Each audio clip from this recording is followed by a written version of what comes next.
السلام علیکم ورحمۃ اللہ وبرکاتہ۔ اللہ سے دعا کرتے ہیں کہ آپ لوگ خیریت سے ہوں گے۔ حق مہر کی صحیح مقدار 19 تولہ سونا۔ تو اس ویڈیو میں جو ہے علی مرزا سے سوال ہوا ہے حق مہر کی صحیح مقدار، اور انہوں نے صحیح مسلم کے حوالے سے اس کا جو صحیح طریقہ ہے اور کیا اس میں ہونا چاہیے وہ ساری چیزیں آپ کو ڈیٹیل کے ساتھ بتائی جائیں گی۔ اور یہ جو حق مہر کا معاملہ ہے یہ سچ میں آج کے ڈیٹ میں اس طریقے کا معاملہ ہو گیا ہے کہ اتنا حق مہر رکھا جاتا ہے کہ لوگ اسے دینے کے لیے پھر سوچنے پر مجبور ہو جاتے ہیں، اور جبکہ اللہ کے رسول نے بہت آسانی سے یہ حق مہر کا معاملہ بتایا تھا۔ اور آج کے ڈیٹ میں جو ایسی باتیں سننے کو ملتی ہے کہ اتنا تولہ دین مہر ہے اور حق مہر، اور ایسی باتوں سے اللہ ہم سب کو بچائے، اور جو اللہ اور اللہ کے رسول نے بتایا ہے، اور یہ جو انجینئر محمد علی مرزا نے صحیح مسلم کے حوالے سے بھی باتیں جو رکھی ہیں آپ دیکھیے، اور اللہ ہم سب کا معاملہ آسان کرے، شادی کا معاملہ بھی آسان کرے، اور جو بھی نئے جوڑے بنے اللہ اور اللہ کے رسول کے بتائے ہوئے راستے پر چلیں، اور جو شادی شدہ ہیں انہیں بھی اللہ تعالیٰ ہدایت کا راستہ دکھائے۔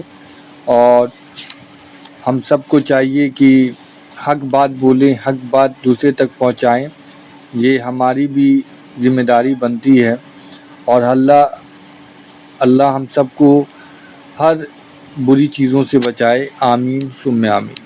ہمارے ہاں عموماً یہ بات کی جاتی ہے کہ عورت کے لیے شرعی حق مہر 32 روپے 8 آنے ہے۔ کیا واقعی اسلام میں اتنی کم قیمت پر مرد عورت سے نکاح کر سکتا ہے؟ دیکھیں یہ بالکل غیر شرعی بات ہے۔ 32 روپے 8 آنے، نہ اس وقت 32 روپے تھے نہ 8 آنے تھے، یہ پتہ نہیں کس نے بنا لی ہے، کس نے کیلکولیشن کی ہے۔ یہ تو بڑی بڑی عمر کے جو لوگ بیٹھے ہیں ان سے ہی ہم پوچھتے ہیں کہ یہ جب آپ کے نکاح پڑھاتے وقت یہ باتیں یہ لوگ کر رہے تھے تو آپ نے ان سے پوچھا ہے کبھی کہ کتوں کٹی جائے؟ یہ بیسیکلی جہاں پہ اسلام نے اتنے زیادہ عورتوں کو حقوق دیے ہیں وہاں پہ مسلمانوں نے عورتوں کے حقوق سلب کیے ہیں۔ جی، اس معاملے میں کبھی کسی نے احادیث کی کتابیں کھول کے نہیں دیکھا کہ احادیث کی کتابوں میں شرعی حق مہر کتنا آتا ہے۔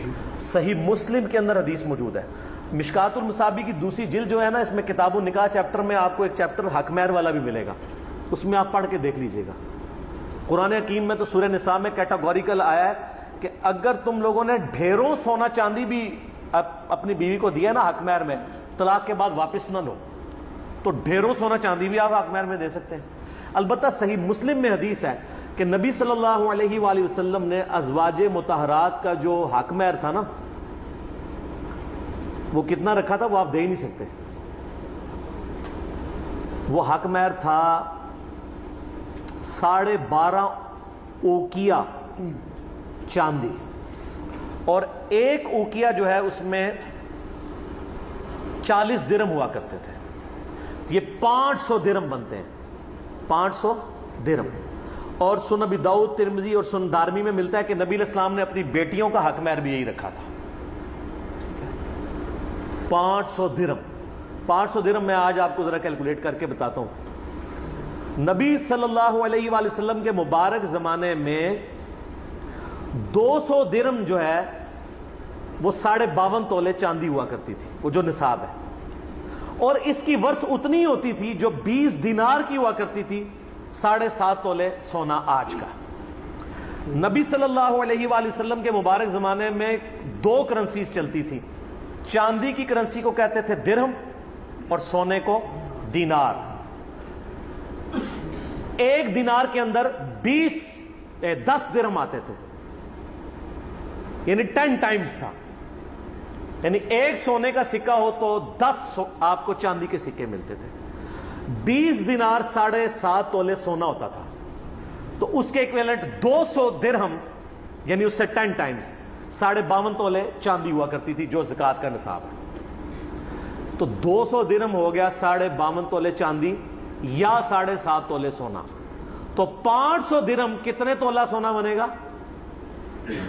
تقریباً 19 تولے. 19 تولے سونا صحیح مسلم شریف، یہ بابا شریف نہیں، بزرگ شریف نہیں، صحیح مسلم شریف میں آج کی ڈیٹ میں تقریباً 19 تولے سونا شرعی حق مہر بنتا ہے. اور اب تو تقریباً 90,000 روپے تولہ ہو چکا ہے.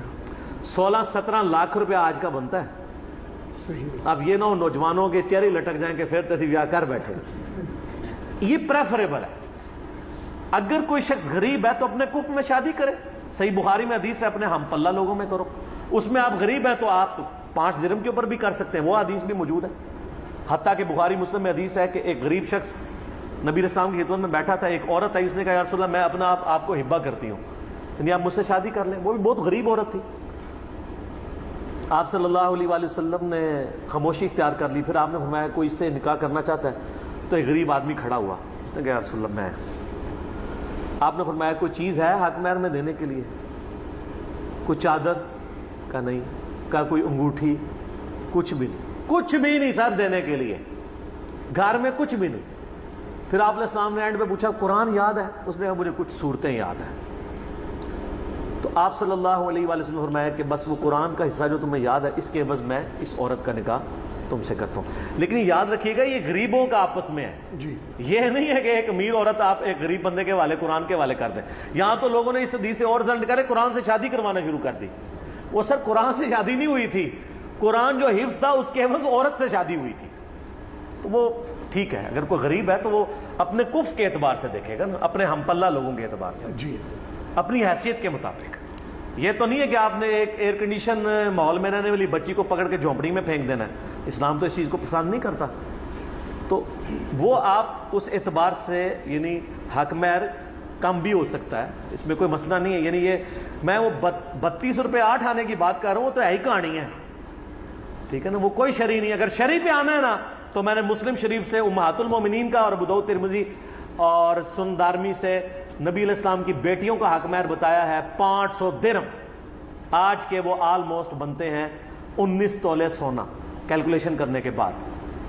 تو 16-17 لاکھ روپے بنتا ہے. تو دیں. اگر کسی کو شریعت پہ چلنے کا شوق ہے، آپ دیکھ لیں گے کس کس کو شریعت پہ چلنے کا شوق ہے، سارے شوق نکل جائیں گے. بڑے بڑے جو دین کے ٹھیکیدار بھی بنے ہوئے ہیں نا، وہ بھی کہیں گے نہیں جی سر ٹھیک ہے، وہ تو دوسری بھی گنجائش ہے. 32 روپے 8 آنے ان گال نیچے کرنی کسی نے، ایویں کہانیاں بنائی ہوئی. ٹھیک ہے نا. تو یہ یعنی عورت کو اللہ تعالیٰ نے عزت دی ہے، اس کے عوض نکاح رکھا جاتا ہے. اور یہ جو ایک بڑی عجیب و غریب بات انہوں نے مشہور کی ہے کہ ایک غریب آدمی تھا حضور کے پاس آیا، اس نے کہا یا رسول اللہ میں غریب ہوں. آپ فرمایا شادی کر لیں. شادی اس نے کی اور غریب ہو گیا. آپ نے فرمایا ایک اور شادی کر. اور غریب ہو گیا. فرمایا اور شادی کر. یہ کسی بیچارے کنوارے نے گھڑی ہے کوئی حدیث، ٹھیک ہے نا، 4 شادیاں کی پھر وہ امیر ہو گیا. اس طرح کیسے کوئی امیر ہو سکتا ہے؟ یہ بالکل اصول محدثین پہ گھڑی ہوئی روایتیں ہیں. صحیح حدیث تو بخاری اور مسلم دونوں میں ہے کہ نبی علیہ السلام نے فرمایا اے نوجوانوں کے گروہ، جس کے پاس استطاعت ہو وہ نکاح کرے، کیونکہ نکاح کرنا نگاہوں کی حفاظت کا اور تمہاری عفت اور عصمت کی حفاظت کا ذریعہ ہے. اور جو نکاح کی استطاعت نہ رکھتا ہو وہ روزے رکھ کے اپنی شہوت کو ٹھنڈا کرے. تو یہاں استطاعت سے مراد فیملی کا خرچہ اٹھانے کی استطاعت ہے، اس کا مرد ہونا نہیں ہے، ورنہ مرد تو وہ پہلے ہی ہے، تبھی تو کہا جا رہا ہے روزے رکھ. تو کون سی استطاعت ہے؟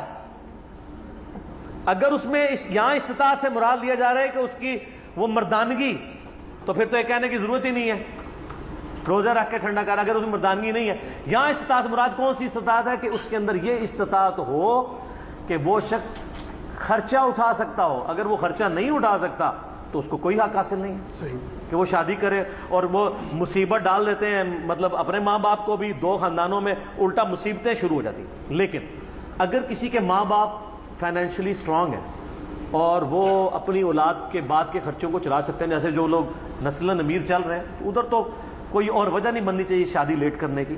اگر ہے تو فوراً اولاد کے حوالے کر کے ان کو سیٹل کروائیں، اور ان کے یہ والے معاملات جو ہیں وہ تاکہ آگے اس لیول پہ نہ نیگیٹیولی جائیں. جی ٹھیک ہو گئے.